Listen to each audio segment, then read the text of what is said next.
Welcome to Let's Talk Clarity, the podcast where we dive into open, honest conversations around mental health and well-being for children, young people, and families and more.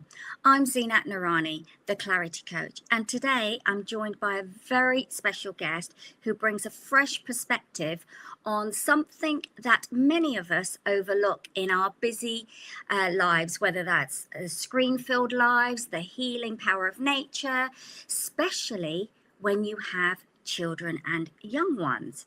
My guest today is Julia Packwood, founder of Nurturing Wild Limited.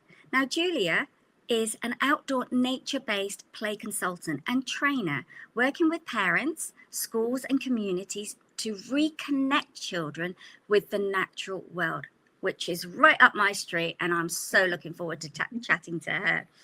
So you can find out more about her work at nurturingwild.com. And of course, she's on Instagram, Facebook at Nurturing Wild. Now, today's conversation is, going to be around why outdoor play in nature is so vital for children's healthy development, how parents and adults benefit from the times outdoors, practical ways to overcome barriers, and even if you don't have a garden or live in an urban space, and how simple nature connection moments can improve our mental health and well-being. And I'm sure along that will be lots more other things that we'll be discussing, because as you know, I just go with the flow. So Julia, welcome to the podcast, Let's Talk Clarity. Oh, thank you so much for having me here, Zeenat. It's a real pleasure to talk to you. So I'm really excited to dive in. But before we dive into discussing the benefits, any research you might have behind it, I'd love to start off with your story. So what led you to Nurturing Wild? And who are you really? And how did becoming a mum inspire you to follow this path? So, thank you. So my story, I grew up in Wales, the city of Cardiff, but we were very, very nearby, lots of lovely green. We'd look out of the window in the bedroom and there'd be the mountains of Caerphilly. And I just have a lot of memories of my own childhood, simply spending time outdoors playing, be it climbing trees. I grew up with two brothers, so it was very active if there was any play involved. And we'd also have a little woods that was, just full of brambles and trees next to our near park. I grew up in the 80s, so it was a very, very different time. And we used to just simply say, we're going out to play, and as long as we were back in time for tea or dinner, we would be out unsupervised. And for me, my background is I'm a primary school teacher. I've been in education for over 20 years. I knew from the age of 5 I wanted to be a teacher, and I've taught in inner London. I've taught in a special needs school. I've taught across the key stages. I'm really passionate about language development and literacy, getting children reading. But also, I then became an early years specialist. So I became an early years lead teacher, a senior leader within a school, and part of the Good Practice Network, where we would support other settings. And I really got into child development and that fascinating how from the 0 to 5 years, just how much brain development is happening. And so that's my real passion. Then I became a mum. And I was the sort of person where, I'm sorry to say, but I did used to go in on Sundays. Anyone that knows a teacher, it's a vocation. And when I became a mum, I took a pause and thought, right, I don't think I could do that job well, because I'm, one of these people, I'm a bit of a perfectionist, and I want to be a mum. So I took a career break. That was 8 years ago now with my eldest. And he, from the get-go, was an outdoor child, and indoors would be climbing the walls, but we'd get outdoors and he'd be calm. And I think there's something about when I became a parent, I'm not sure if this is true for everybody's experience, but it did make me reflect on my childhood and what, as a parent, we want to provide for our children. And spending so much time outdoors, it really got me thinking about, actually, times have changed, childhood has changed, and I then leapt in to qualify as a forest school leader, thinking initially that I would go back into schools and offer that as an additional, bow to my sort of toolbox.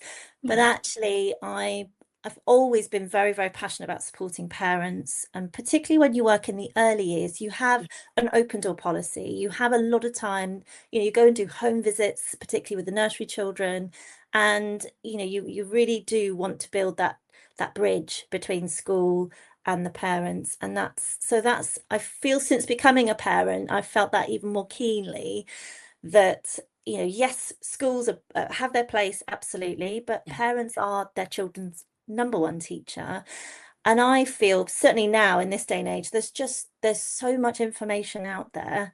It's information overload. And I think parents hear things like phonics or, right, I've got to get my child, so the Yeah. messaging about what your child needs and what your child needs from you as a parent, I think is a tricky one for anybody to see, particularly when the messaging from schools, quite rightly, is, oh, now they're in school, we're going to get on it and teach your child this with reading, and we're going to introduce their writing.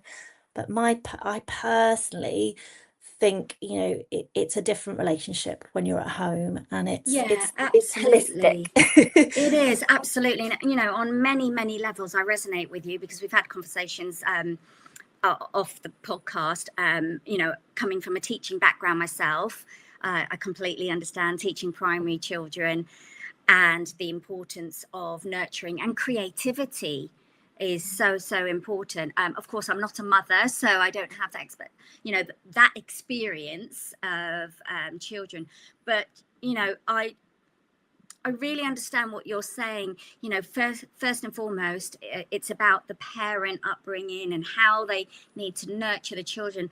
And unfortunately, due to times have changed from when we were growing up and being outdoors 24/7 to, straight after school till the sun kind of went down and then we come back in for supper, parents have kind of left the responsibility to the school for many, many things. And I think it's about how can we encourage parents and carers to kind of take control back and bring that, reel that fishing line in or that rope or whatever you want to call it, to kind of be with their kids. And, fundamentally spending quality time, as we know, and this as a mother, as well as a teacher, is so important for their nurturing transition, isn't it? I think it's And you've made attachment. it's that attachment. And I believe it's also understanding when they move on how to detach without that, because sometimes there's too much security as well that plays in that. But what you've said, it's such a powerful shift that you've done. And what I wanted to ask is, did you notice changes, because you mentioned how it was good for you and for your children, how when you became a mum and with your son, but what were kind of the changes that you saw in your own well-being as you started to spend more time outdoors again with your son? Because Wales outdoor is very different from London Borough, Bromley, even though we've got some beautiful green spaces. We do. We're very lucky here. And I think that's the message where, when I trained as a forest school leader, you do it in a beautiful woodland spot and you picture, oh, this is where I'm going to do forest school, out in the woods. And actually, as you say, there's not really a lot of that around here. However, there are absolutely beautiful local green spaces. And I think something, we don't, the message shouldn't be, oh, you've got to go to a forest Yes. to experience, you need, that's it, you've got to go off and find yourself somewhere really remote, when actually the science and the research shows that it needn't be the case. There's some fascinating research, and I think it's becoming more accepted now. Lots of the putting together all the research that was there a long time ago has been piece by piece now. I suppose as well the different measures that we have. So, for example, there was a study that took the saliva samples of a group of people that spent 20 minutes a day simply underneath some trees. And they noticed that the cortisol levels, which is obviously the stress hormone, was reduced, and that their dopamine levels increased. And that was just 20 minutes. So it's not just simply, it makes us, we think we feel better. We've been told it makes us feel better. There is actually science behind it. It's not not woo-woo. It's not woo-woo.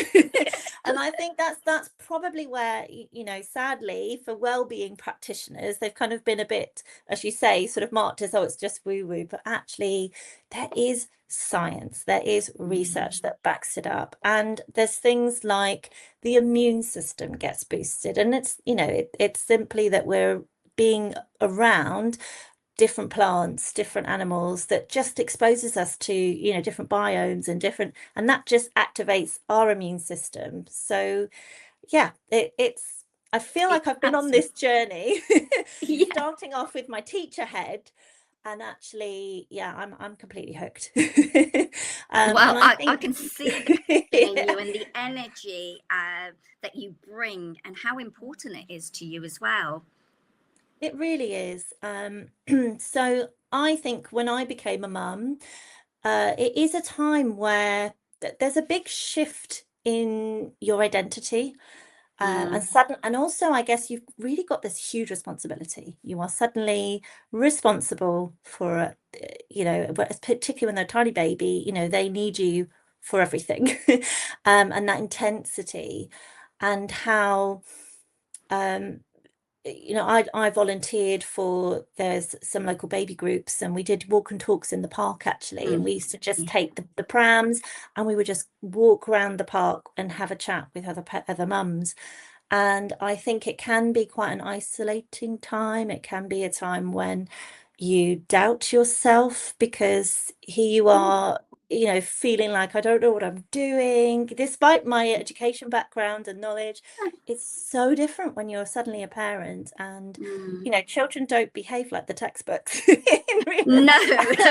I mean, I can't say, hands on, but I see from other parents and my sister and stuff. So yeah. And the reality as well, even if right, I know in this situation, I will react like this, or I'm going to do this. But if you are tired, if you have had a night of broken sleep, you have barely looked after, had a chance to get in the shower, that particularly in those early days, it's so intense, and you are, it can be very exhausting some days. And then I think it can be very easy to be quite critical on yourself. And so it's a knock-on effect, isn't it?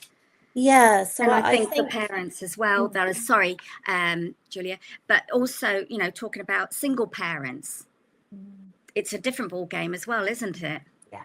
Because you're then trying to juggle work or running a business as well. Yeah. And I think, the one thing I will say is parenting, I love it. I wouldn't change it for the world, but it is really hard. It's very, very challenging. And it's, it's rewarding and challenging in equal measure. But I think you have to have such a level of inner kind of resilience. And I think, you feel this as a teacher, that sometimes there'd be moments where you think, no, I've just got to step back. You're just not as emotionally attached. It's very different when you are the parent. And, you feel, for example, if you're outside and, you're the classic thing of the supermarket, when your child's having that tantrum, you suddenly are very aware that, you're on a platform and people are watching you. And I think it is challenging. And I think that in itself is, I think when I do my sessions, the one thing, a lot of feedback I get, I run sessions in the local park, and it's all play-based, and it's about children connecting with nature and exploring. But I hear time and time again from the parents about how much they get from it. And it's simply a time, I think when you're out in nature, we step out of the busy world, we step out of our heads a bit, and we become present in the moment. And you know, like I said, there's lots and lots of research, but I think in terms of, you know, we know that forest bathing, for example, has become better known, and you know that it is important for our well-being, to take that simply time out. taking that time. So yeah, I think it's Um, twofold. I think there's sort of the benefits that you get as a parent, as a carer. I mean, this can be grandparents, this can be aunts, this can be you know, everybody who sort of as adults, there's lots and lots of benefits through just yeah, simply getting being outdoors. outside. You know, it's interesting what you're saying, because recently I've signed up to the park run, also to get more vitality points. You know, I need to get my vitality points in there, but it's also about, you know, for me, getting outside, meeting more people, because running a business on my own, it's just me, I have no family, I have no dependents, nothing. It can get very lonely. So for me, again, it's about, I need human connection, and that human connection with nature. But the point was, it was so lovely to see, as you know, as time has changed, that not just mums or grandparents, but also fathers, or even as a family, people are doing the park run with their prams and their dogs, and they're running, and it's you are trying to dodge through all of that, because it's a bit of a hazard sometimes, I think. But in itself, I was just like, wow, this is beautiful, you know. So that stigma around just being the female with the babies, you know, the children, but you're seeing men as well taking part, or they're, you know, they're keeping fit because they love running, but they're taking the children away, giving the rest to their partner, maybe.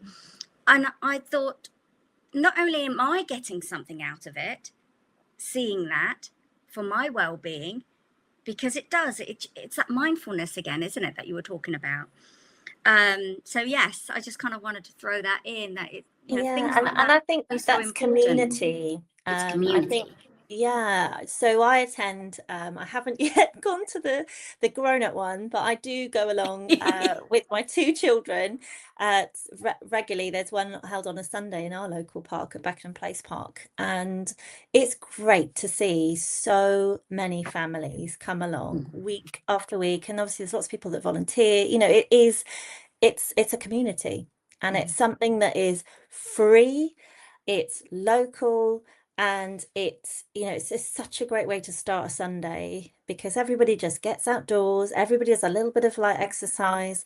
And you know, I certainly feel, you know, coming away from that, as you say, it's more than just simply, oh, we went for a run. It's, we did this together and we're part of something. So yeah, and there's also lots of local, and people can look to find things. So if you're, you know, if you've got an interest in gardening, there are local volunteer groups, often in local parks, which again, I think people really love being part of, and get a lot out of that, for a bit of giving their time, but also the benefits of simply being part of a group and getting outdoors in nature. Yeah, absolutely.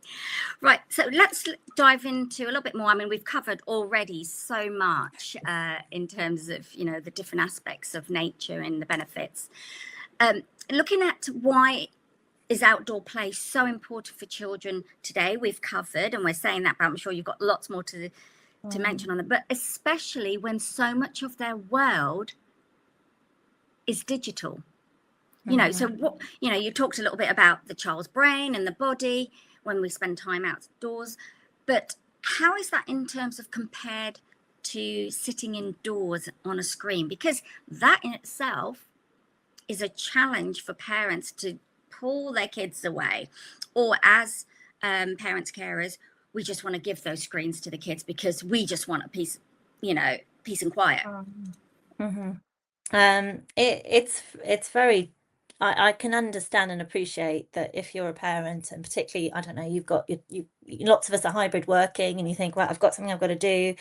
It is something undeniably that captivates children, and they're quiet, and we don't live in times of change. We can't say, oh, children, go out and play and see you back at tea time. Like, things have changed from that. So I think it, you know, there's no, I don't want to sort of judge, but I think it's no, about it's your balance. experience and the balance of what you feel as a parent and as someone who's running your business. Yeah.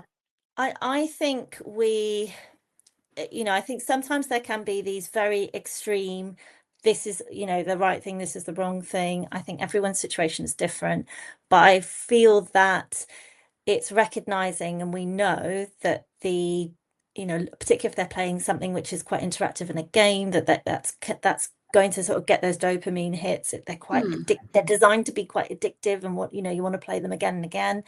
And also when you're, screen time, is it something that, there are lots of programs that are more educational, or, going to be sort of engaging your child, other than them just sitting and watching something where, it's not really got Not doing any benefit to their brain. Yeah, and I think recently there's some research that came out about young children. They were saying that actually when children are on their screens, that they still are quite active. They're not sat. Yes. I think as grown-ups, like, all right, just sit down. But actually children are still quite, they're up and they're about. They're not necessarily fixed and they're not moving. But we do, I feel we do need to think about how, research shows that children are spending 50% less time outdoors than a generation ago. Yeah. We need to think about how there's a rise in obesity, and that is correlated with the fact that children are just not as active. And I think certainly for, I've got 2 young boys, and I know that if they spend time quite, on the screens, it sort of, they get very pent up. So actually it's, I think a lot of the time when I spend a lot of time outside, it's such a great way to release a bit of energy, to kind of be active. And I think we need to remember as well that outdoors is such a multi-sensory experience. Yeah. So there's lots.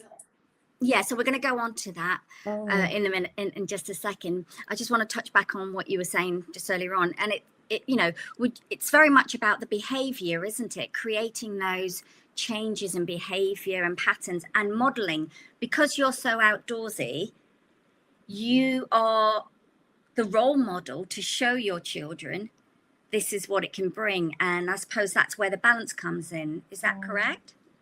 Would you say? Yeah, and I think sort of just reflecting on that chat as well, is I think, and I know this is something I absolutely need to work on, but it is, and I haven't got an exact study I can reflect to, but I think we do notice when we're out and about that parents, talking about modeling, we're spending a lot of time on our screens, we're spending a lot of time on our phones. And that actually, and something I'm really trying to consciously do, is to make sure that when I'm with my children, and it's a time when I can be present with them, that I put that phone, I have to put it in the other room. And as you say, when you're a business owner, when you got, there's kind of the pings, you got to do this, and it's actually, I don't want to, for my children to see that, it's that. Exactly. The reality is, if we were to step back and reflect, are we modeling that? Are we giving them our full attention? So there's, I think there's a lot. This is a really, really big, it's a massive topic. I mean, I did a whole article and I did a podcast actually on that, being the role model, digital detox, or, screen time with children. So, and like you've said already many times, there's no right and wrong, but it's about finding that balance, being the right role model, and thinking about the moment, but also what is it that we're trying to give the future generation, and the skills, the knowledge of how to tackle things and look after their mental health and well-being in the future when they do go out into that working world. Absolutely. And I think I love Sir David Attenborough's quote where he points out that unless children are experiencing firsthand a connection with nature, they're just not simply going to build a bond or a relationship, and they are the future caretakers of our planet. So it is really important that children spend time outdoors and just simply feeling. There's sort of a lot of talk about belonging, that they recognize that actually this outdoor space or this local park is part of who I am and where I'm based, and real that connection. And it's nothing can take away, no screen can replace the magic of finding, a worm in you know, or a Oh, beetle under a absolutely leaf, not. or so I think As long as it's you like them. recognizing that as long as you like them, that recognizing that, you know, there might be a place for when you do your screens, but there's actually the outdoor offers something really, really different, and Yeah. let's really lean into that. And I was thinking again with that point about with the phone and the screen time, is that actually even for really, really, really tiny, you know, young babies and children, if you know, you're on the bus and you think, oh, right, have a look at my phone, and it's like actually that is a real moment where you can be communicating with your child and making that eye contact and talking and smiling and singing, and all of that is just so good for the brain development. Absolutely. You know what? You've just triggered something, an experience I noticed. And I was on public transport, and there was a child that was, you know, kicking off and everything, was really, you know, seeking attention. So the mother gave her phone to the child, and for some peace and quiet. And you could see she was like really frustrated, and she just gave the phone. But what turned out is the child was still seeking attention or interrupting a mother or bugging a mother. Again, I'm not sure if that's the right word, terminology, because the digital device wasn't doing what it was supposed to be doing. So you're not getting that peace and quiet. And I've seen that happen with my sister and the kids. You know, something goes wrong with the technology and they're constantly running in to say, well, this is not working, or that's not going on, and, you know, and where's the peace and quiet and the headspace there? So again, that moment should have been a conversation, like you're saying. If you're on the bus, what can you notice outside? I know from growing up, I don't know about you, but my mum used to say, how many letters can you see out there beginning with C? Or, you know, oh, who can spot the first green thing? Or, you know, and just really immerse you with what's around while we're sitting in the car, for example. Yeah, I think it's definitely something that I feel we all, it's like as adults, you know, it's all very well, we're all saying, oh, children need to spend less time, but I think it's a real point for us all to really think about those moments where, you know, do we need to be on our device, and actually what our child needs. And it's not like easy. FOMO, isn't it? I mean, they're designed to be addicted, you know, they're genuinely designed to be addictive for us. So I think It's a marketing scheme. It absolutely is. Just like food with their ease in it. You know, you keep eating and eating because of the ease that it has in there. It becomes addictive. Right.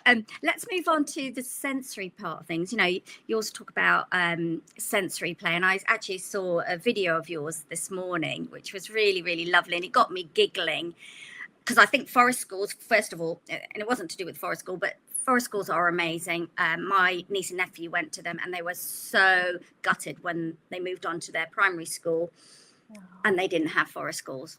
But as you know, they're divorced now, but both parents will make sure that they spend so much time outdoors because that's something they're craving. But anyway, so sensory, so being outside, learning outside is another classroom, isn't it? And it is. You know, how you can learn words and phonics. So just talk us through that and the huge benefit of it. Yes, I mean, I think again, this is such a big topic, that a lot of scope. But I think one thing that I've really appreciated about when I've trained as a forest school leader is we talk about the holistic approach with a child. So it's going beyond, oh, well, this is going to teach them this, or this is going to teach them that. It's actually recognizing that, you know, there's as you say, it's that well-being, and it's thinking about how, rather than a fixed activity idea, that actually the outdoors has got endless opportunities for learning, and it will support your child's development. So something that I you know, certainly with my boys, because they're very active, they just love the challenge of trying to balance on things. So they're very drawn to trying to balance on fallen logs, or perhaps when you've got some stumps along, climbing trees. And this, again, when you're a parent, you think, right, I'm going to help them. But actually, that's a brilliant moment for your child to, you know, you're there, you've checked there's nothing seriously dangerous that they're getting involved with, but actually you're giving them some space. And that is a real opportunity, which I don't think is offered so much in indoor ways, for that child to test their own boundaries, to kind of see what are they capable of, or they might get up there and fall down, but then they get back up again, and that sort of teaches children about resilience and about having that growth mindset we talk a lot about, where and I think that being outdoors, it has such a brilliant opportunity for really developing in lots and lots of ways. Sorry, can I ask you on that? Sorry, I'm going to cut you off this. Sorry, apologies. But one of my sort of concerns or things I see a lot of, and this is within school, but then it's also outdoors, and you're talking about risk and resilience, seeing them climb and fall. Back in the days when we just got on with it, and it was like a brush, and our parents like, oh, just get up and get on with it, you'll be fine, as long as nothing's broken. Yeah, you're fine. Can you wiggle your finger? Oh yeah, off you go. Can you wiggle your toes? Yep, you're fine. But do you think parents and schools in particular, and again, it's a massive topic, as you know, us both being teachers, there's this massive shift where we're not allowing our children, the young children, to be risky. We're more fearful of injuries and aspects like that. Yes, I think the answer. But I also feel that when I trained as a forest school leader, and I understand, it's one of the big approaches is that we want children to take manageable risks. So as we say, it's not putting them in a situation where, it'd be really, really dangerous. Yeah. But we understand that that's important for children to learn and experience. And as you say, yes, okay, you might have bumped yourself, but you get back up, and that's sort of childhood.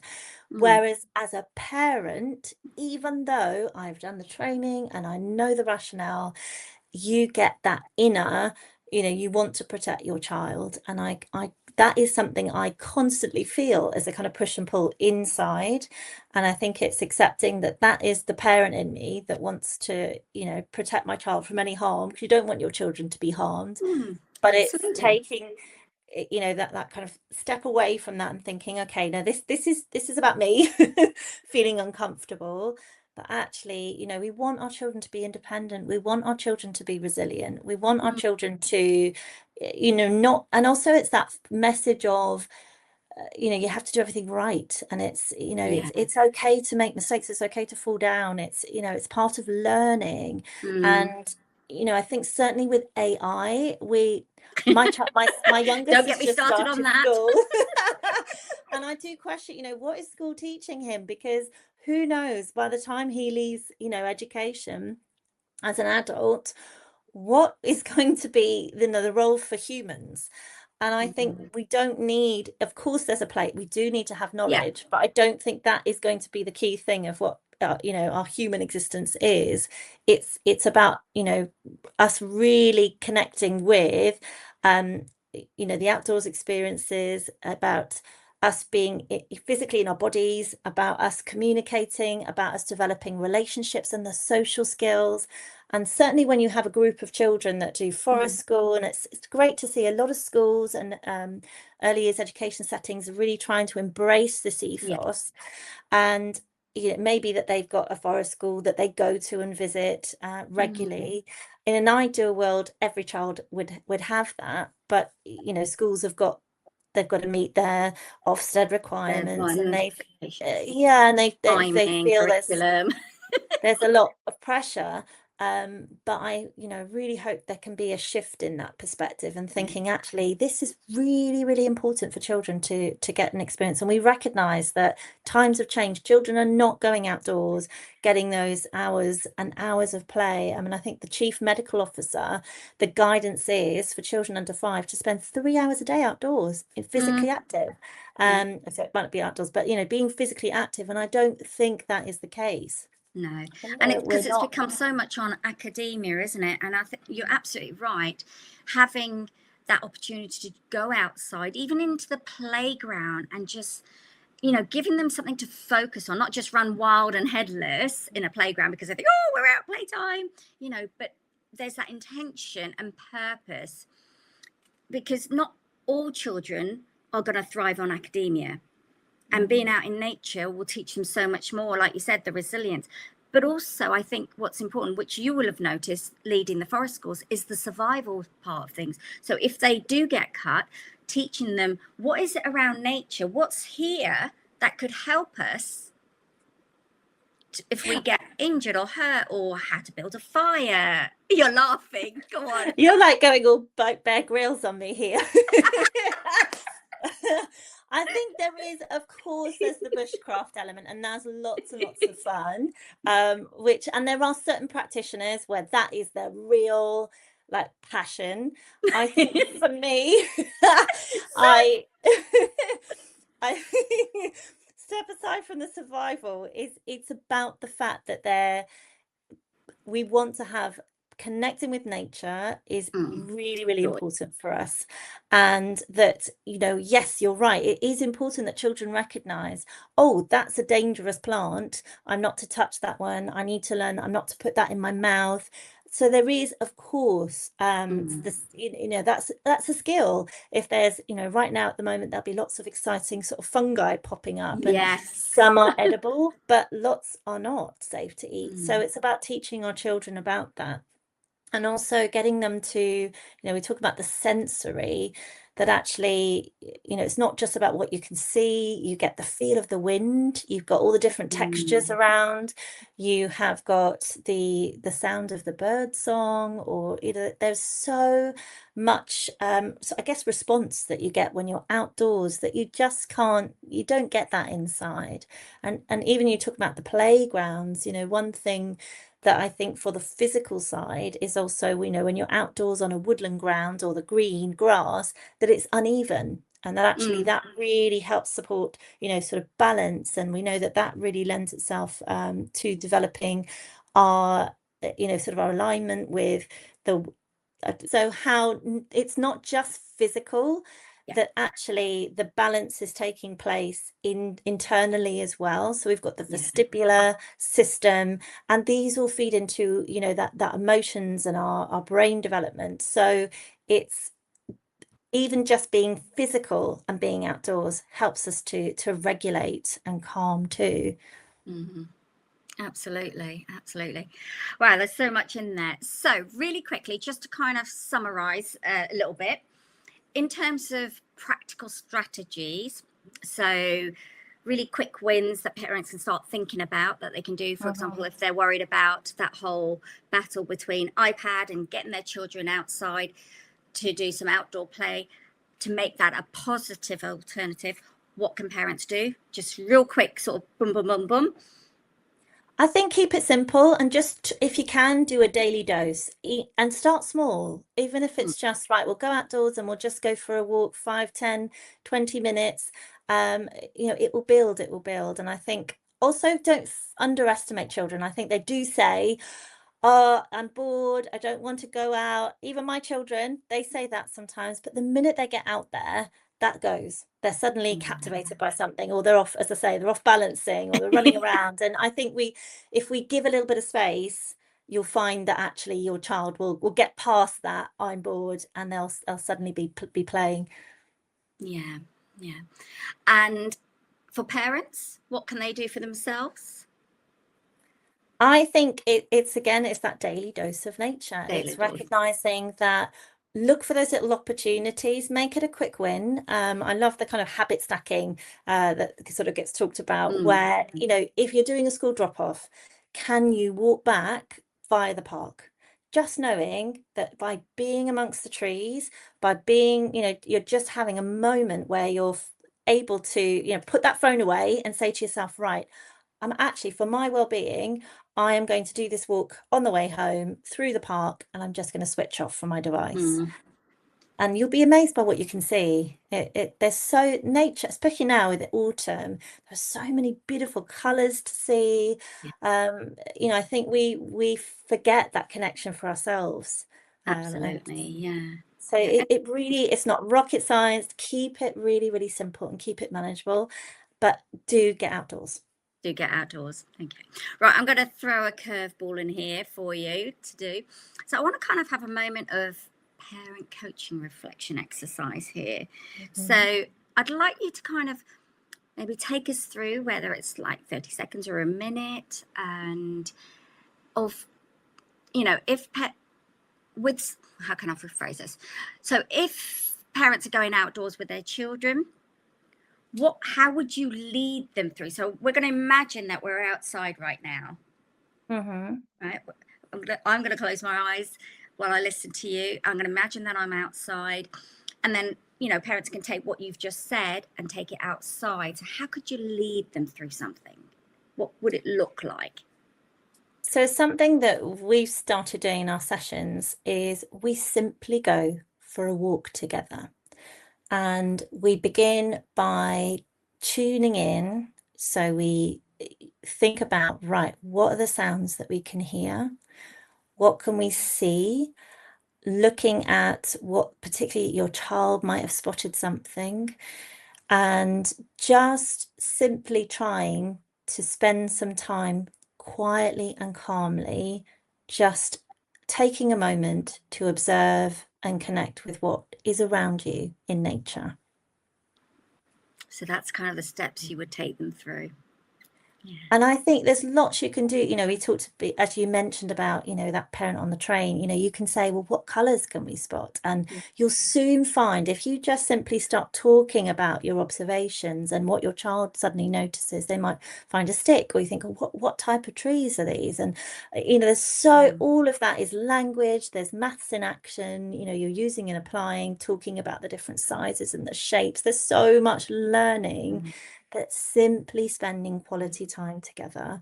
And I think I'm very lucky. I work alongside a colleague of mine who I used to teach with years ago. She's now an art and play therapist, and she always starts with a bit of mindful breathing during the sessions. I collaborate with her, and the message is that often, in the busyness of life, and certainly as a parent, that we forget how important it is to focus on the breath. And I think something that outdoors we as parents can do is just take a moment to take a deep breath in, slowly exhale.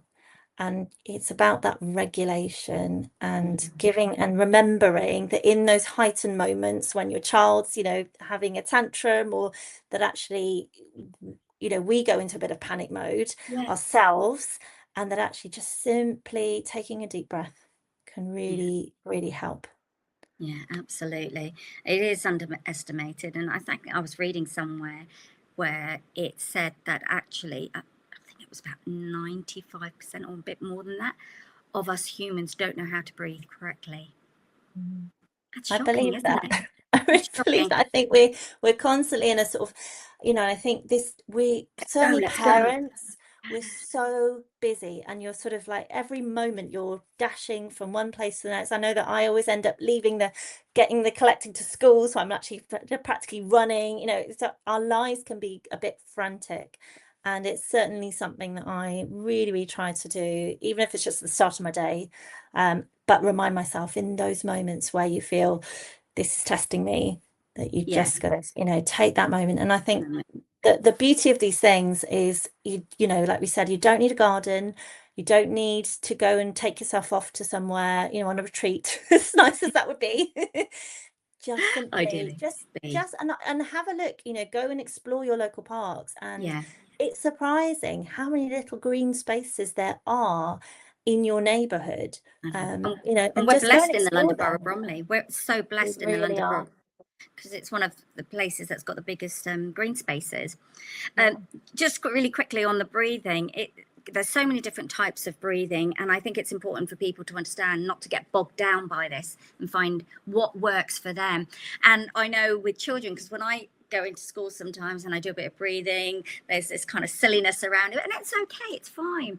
Let them have fun with it. And one of the things that I did was I took them outside, and I kind of made it like a little competition. So I gave them a leaf each, and I said, take a deep breath in, get ready. We're going to see who can blow that leaf as far as they can to that tree over there. So they're looking at the trees. And so then they're kind of doing their breathing, but it becomes fun for them.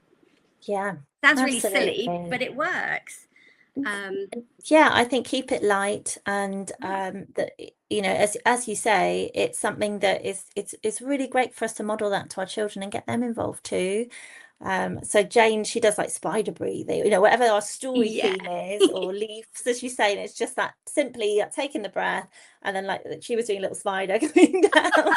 So it's like get the children involved, but fundamentally it's for the benefit of the adults too. It is. And start young, because it does get Yeah, tricky as you get older for teenagers, isn't it? I've got that to come. Well, you started early, so you know, by the time they're teenagers, they'll have it mastered, hopefully, right? Be living in the woods. But yeah, I think Yeah. yeah, it really is, and I think it's also remembering about being playful ourselves as adults. I think sometimes we We can get lose really, that. really serious, and it's okay to just be a bit silly, you know, And we and lose that, don't we? yeah, and if your child's outdoors, you know, exploring, just join in. Just have, Yeah. you know, be childlike yourself. Remind, you know. You know, it's That's what funny I you're found. saying that. I have been out and I have seen children running around, playing outdoors, having a lot of fun. And the parents are there on their phone or they're walking and they're kind of just, you know, looking up every so often. And when they come close to them with their dirty hands, they're like, oh, don't touch me. Oh, grab your hands. You know, and that, it's like, just no, get in there with them. And don't wear your nice Versace shoes outside then. There's a lot. There's a lot. There's so much. It's almost like there's sort of so many steps wherever your starting point is as to how you begin. And Exactly. yeah, and I think as well for parents is that, you know, I've got a child who's 8, and it's how do we provide opportunities for him to play with some unsupervised adult, you know, and sort of thinking, well, could we be outdoors, but with a group of parents, and we say to the children, right, we're over here, because they also need that opportunity to negotiate, to, you know, there's so much that sadly has been lost through that Mm, freedom that children used to have. yeah, And, you know, I appreciate times have really, really really changed, but changed. it's thinking about how we as adults can facilitate those Mm, opportunities. you know, and saying what you were talking about before, getting outdoors and, you know, finding a space. Now, if you're in the city, I mean, they are starting to change and put up more green sort of spaces. You know, in London, for example, there are some places, but not everyone has direct access. So if you're living in a block of apartments, what's your suggestion for them? And if they haven't got time, what can they do immediately in that area that they're in? And there's no greenery. That's really hard, isn't it? So Mm, there are some really fascinating studies that have shown even just apparently if we just look at pictures of a woodland, you know, that can really we it boosts our dopamine. So I guess it's having something where, you know, bringing plants into your, you know, maybe there's a balcony if you're lucky, a window sill, so you mm-hmm, can, you know, maybe plant some seeds with your child, and that magic of something so small, you know, you're nurturing and seeing grow and change. That's a way to connect a child with yeah, nature. But really and truly, we need to, from a, you know, as you say, people will be limited if they haven't got that opportunity. And I think we need that on a bigger scale, it to be recognized how mm, fundamentally important it is for humans, our you know, the public, to have access to green spaces. And it's not simply it's a nice to have, it's a need to have. need to have. And Mm, that there should be more done. And I think sadly, even though, you know, we're very lucky with the parks here, but there are also little pockets of green spaces which maybe once just upon a look time like, had somebody, and they've kind of been neglected, or they just haven't had the funding, and that they're not actually being used by the community, yeah, that you know. So it's also about being, if we can, look to where there are little spaces, and exactly. wouldn't it be wonderful if the community could, you know, use them. Yeah, absolutely. And coming together, like you're saying, if there isn't, how as a community you can create something that's there for people to use. And it really is, you Wonderful. know, it's that with the green, it's that grassroots, you know, we can think, okay, we're going to look after and change the planet, but actually what can we do in our immediate community? And it Mm. may be that, you know, that your local school has got an outdoor space that they can say, you know, we're going to open this up for parents to come and, you know, there must be ways Oh, for us absolutely. to, you know, to enable this more. And it's just putting those into place and taking action on it. And, Mm. you know, and if it works, it works. If it doesn't, then you change it and giving it a go.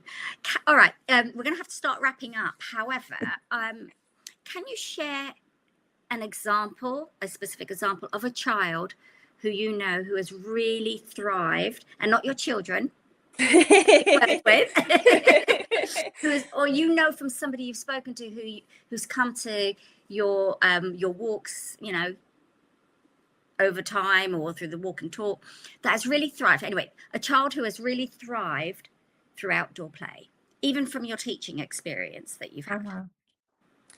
I think the message that I would give is the Forest School ethos is that it's over time. And I think that where I've seen the biggest impact has been where a parent has said, right, we're going to come along and we're going to come along weekly.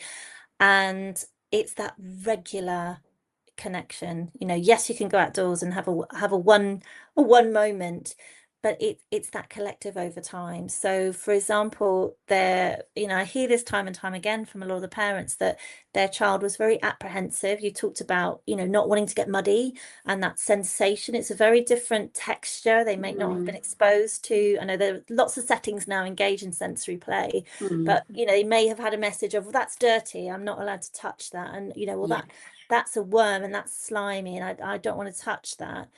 And so those things are not going to be overcome in a one-off visit, but over time, getting that sense of building that confidence of them sort of figuring out and thinking, well, actually, you know, I've been here before and I see that wonderful thing of other children modeling as well, I think is really, really powerful for children. And so there have absolutely been transformations, or children that, you know, were really resistant about joining in with play. We certainly found this when after lockdown, where a lot of the children had been obviously not exposed to any children, that when they first came out to join in the sessions, they were really didn't want to get involved. But over time, you know, they become familiar with it. And I think that a lot of the children, if your child has got a particular resistance, or you think, oh, I really want them to develop this, give them time, but do keep revisiting. It can't be a one-off. Yeah. And I think other children around seeing that, like you said, and we know from our teaching experience that children are more susceptible to seeing other children listen to that rather than listening to the adults. You know, we can tell them time and time again and it doesn't get through, or they don't see the difference. But when they see a child do something, they think, oh, you think, well, that's what I've been telling you for the last 10 years. Yeah, and I think you hear this a lot from, you know, in forest schools where children go off to out of the classroom, out into somewhere different. And, you know, children present differently. Children are so different when they're in that space. And I think it's really, really important that children get to have that. The freedom, I think that's that. You're free. There's no restrictions. You're free. There's no restrictions. It's not right. We're here and this is what we're doing. You know, that's not how it is. You can be spontaneous. And I think children thrive on that.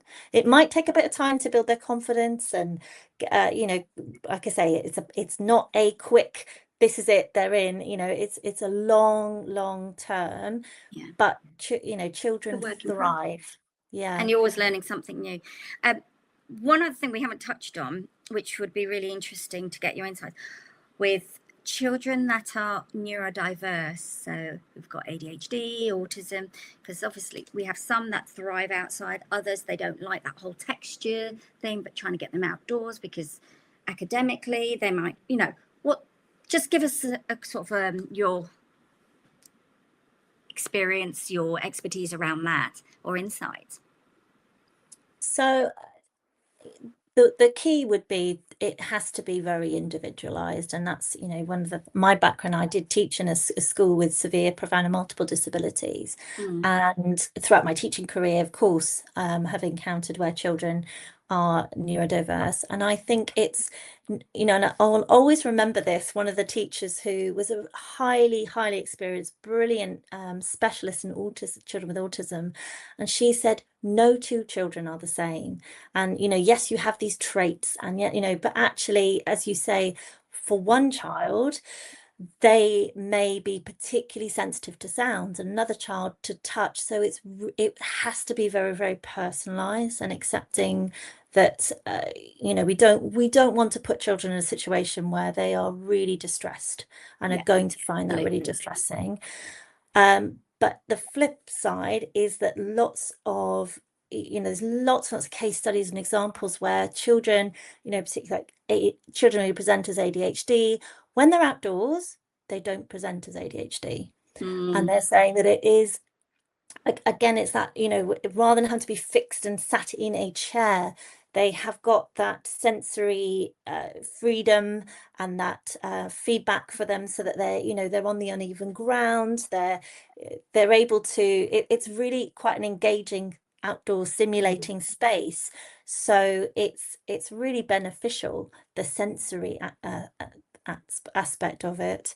And again, I think it's doing, you know, that there'll be no one way is the right way. Will be a bit of trial and error, but I think you really need to think about the benefits and how, for children, you know, it goes beyond, oh, it's simply, it's good for us to get outdoors. It's remembering that actually, you know, even sort of sitting on the grass and the ground, there's lots of science into the grounding, and that how it really helps our well-being. And it can be very, very calming for children to be outdoors. So I think this is, you've just triggered something for me. Growing up, I used to hate sitting on grass, and I remember my mum used to get frustrated because it was every time she'd sit on the grass, I would sit on her lap. But it's weird because I loved everything else about nature, getting dirty, getting in there, but I didn't like sitting on grass for a very, very long time, which I do now, but I'm still very picky. Which sounds really weird. But no, we all have our quirks, and we all will have something that we don't, you know, and that's okay. And you know, you know, when there's you know, if there's a big spider around, I'm thinking, nah, we'll leave that one. You can come to me for some IMT there. I can help you with that one. The fear of spiders. You know, it's not, we don't have to go outside and kind of put ourselves through some kind of bushcraft. No Bear Grylls, as you put it. You know, we don't, let's just keep it simple. And if there's something that you just really don't enjoy, then that, you know, it's accepting that as well. Brilliant. Right. Before we wrap up, Julia, you know, it's been amazing, this conversation, and I think we could go on talking for quite some time because, as you said, such a big area and topic. But to end, I always like to end on something fun.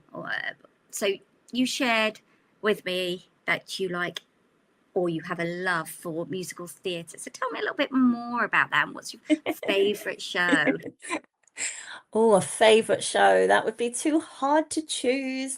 I mean, I do love the Les Mis stories. I think what I love about musical theatre, I've always loved dancing. I've always loved singing. I grew up where my dad would play the guitar, and he was a singer, and he was in the male voice choir. So it really connects me back to lots of childhood memories. But I think teachers, we are all, you know, children's television presenters at heart. Particularly when you work with younger children, it is to a degree, it's about channeling that performer. So I love the theatre. I love the fact that when you are, particularly when it's live, that you are getting that, you know, you're part of that experience as a crowd, collectively in the audience, but you are seeing people. And I don't know if it's that creativity where people are, you know that they're giving it their all, and it's it's something that really lights me up. You know what? I've just pictured you in the forests, out in nature, doing one of your walks, or you're immersing people, and you're dancing and twirling and singing through all of that. I've just I have pictured you doing that. puppets. Even There as you we go. speak, next to me on my desk, I've got some puppets. Yeah, and I think I've worked, particularly in inner London, I've worked with lots of children who are new to English, or perhaps they've got language delay. And I've always found, yeah, tapping into the performance side, it really engages children. And I it keeps love it that. fun and light. And, you know, as you say, you've got to be a bit silly. Yeah, you've got to. And as you said earlier on, I think as adults, as we grow up, we feel like that we've lost that inner child, and we can't be silly. We've got to be this way, and it's the expectations of life. But yeah, it's about letting ourselves go sometimes. Yeah. And who Yeah. cares And, you what know, people sometimes, think?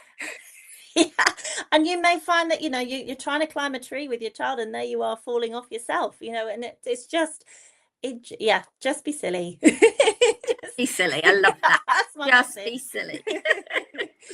Well, thank you so much for joining me today. As I said, it's been a pleasure talking to you.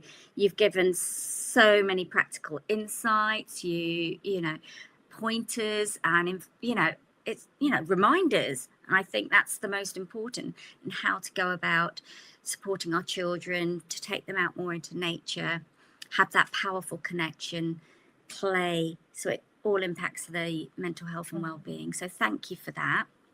Now, how can our listeners connect with you, Julia?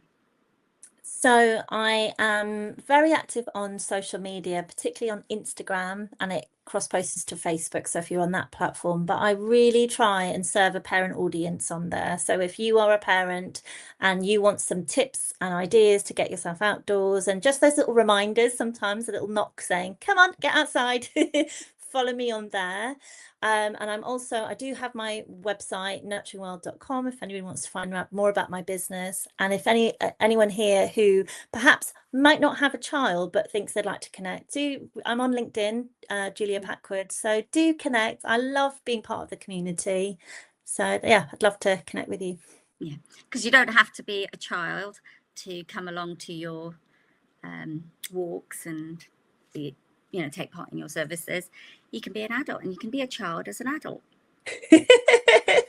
I'm getting feedback that people are saying you need to do more for adults, and I think, well, I talk about maybe doing a wellbeing group for adults. Actually, I think there is, yeah, why not? Yes, And we could go yeah. and play. Go and play, absolutely. I mean, I love you know, I've been actually going back to more of my creative side, because I love art and being creative.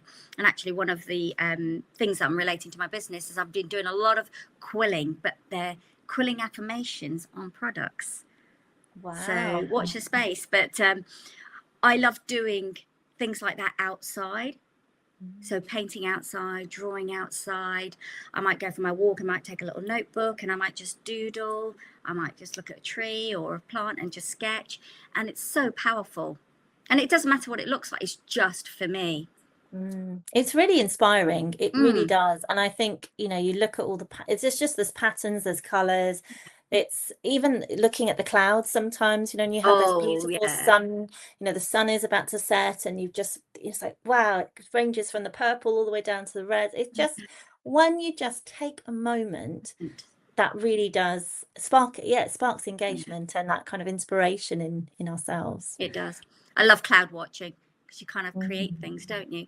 Oh, look, that looks like a face. That looks like a tree. That looks like a heart.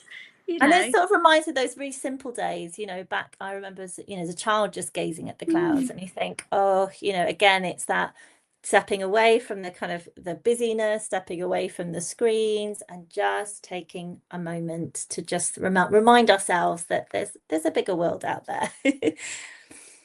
Fabulous. Right. So remember, getting outdoors doesn't have to be complicated, as we know. Julia's told us a lot about that. Just those simple little steps, small little habit changes. You know, you don't have to do the full 20 minutes. Even 5 minutes in nature can calm the nervous system, boost your mood, and help us reconnect with ourselves, with our children. You know, so yeah. And if you've enjoyed this episode, please share it with another parent or carer or somebody who will benefit, who could use some inspiration to step away from the screens, from the hectic lives, whatever it may be, into the wild of nature. And don't forget to follow and subscribe for future episodes and much more. Now, my next episode, I'll be exploring Sybil rivalry. I always find it a struggle to say that. Clashes between siblings, there we go, that's easier to say, and mental well-being, why it happens, how it impacts development, and practical ways to turn competition into connection. I'll be sharing some strategies, real life scenarios to help parents and carers transform their clashes, I'm not saying that R word because I can't, into lifelong bonding. Thank you for listening to Let's Talk Clarity. Thank you again to Julia for being here. Please do connect with her on social media and find out more of the amazing things that she's doing and the transformation she's making in parents and children's lives. And remember, clarity creates confidence and courage, one talk at a time.